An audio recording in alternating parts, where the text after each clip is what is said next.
We've decorated the studio here with some fascinatingly philosophical paintings of one Mr. Pat Carter, and we'd like to offer you a glimpse into this world of very gifted, original, and articulate artists from Dover, Delaware. Pat's powerful imagery has earned him recognition in several regional shows at the University of Delaware and at the Art Museum, and he's won numerous first prizes throughout the state of Delaware.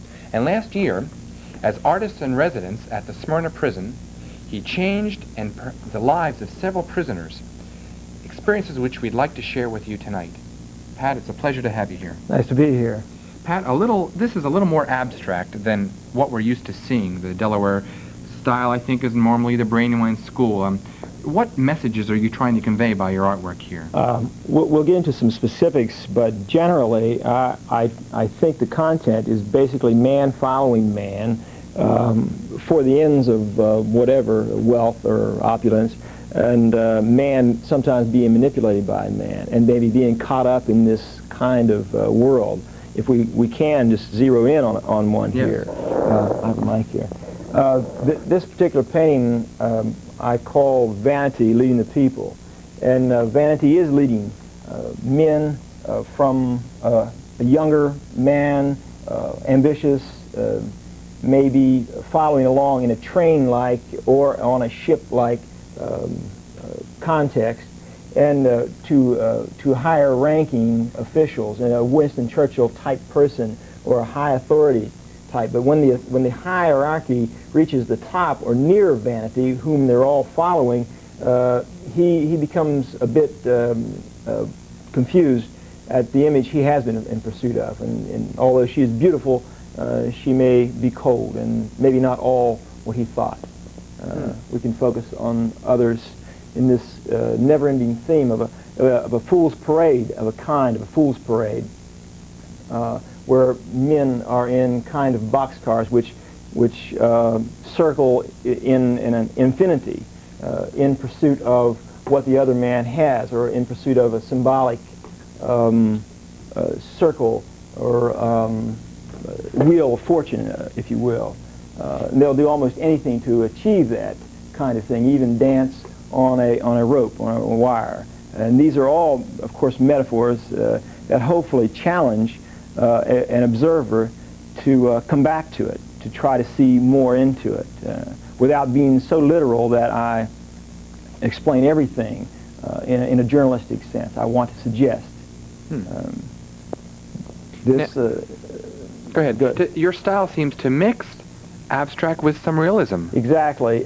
Roots that I have are in both those areas, both abstract expressionism and realism. I feel it's important for me to maintain a discipline to control as well as design. So I try to mix the two.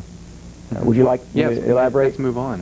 The symbols here, briefly, are in terms of maybe men desiring to become a monument or to become the Henry VIII figure or the image of opulence, of great wealth.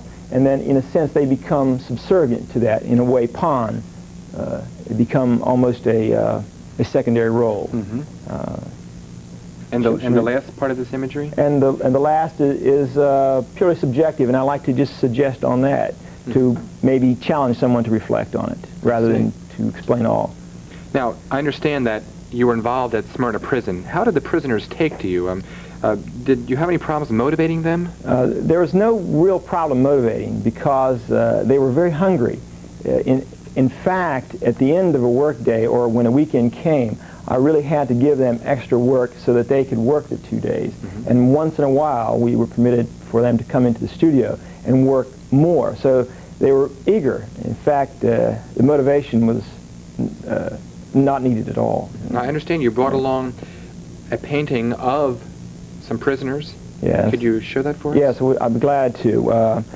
Although this is a break from my style, I was compelled to paint as many and record as many of these people that I came to know and work with for the entire summer. This is one of the paintings. I thought I'd make it interesting by conveying a 5 portrait in one. And these 4 men are, in a sense, work with this particular individual who is more of the domineering force, who actually does change and rehabilitate. Although he is an inmate, he has a tremendous amount of influence in a positive way. They work all together in a ceramic shop at the prison. Originally, I intended this to be the pose as a vase-like, in a way, as a multi-faced vase, where his legs became a vase, in a way. I abandoned that because after this became more of a vase-like thing, they lost their personality. So I wanted the personality, or at least the humanness of these people to come out more. Did you notice any appreciable changes in their attitudes or personalities during the time you worked with them? Yeah, actually, it's hard to say. I don't want to be self-indulgent, but I received some letters and some nice comments before I left and during the time that were very nourishing to me. And I feel that there was a change, yes.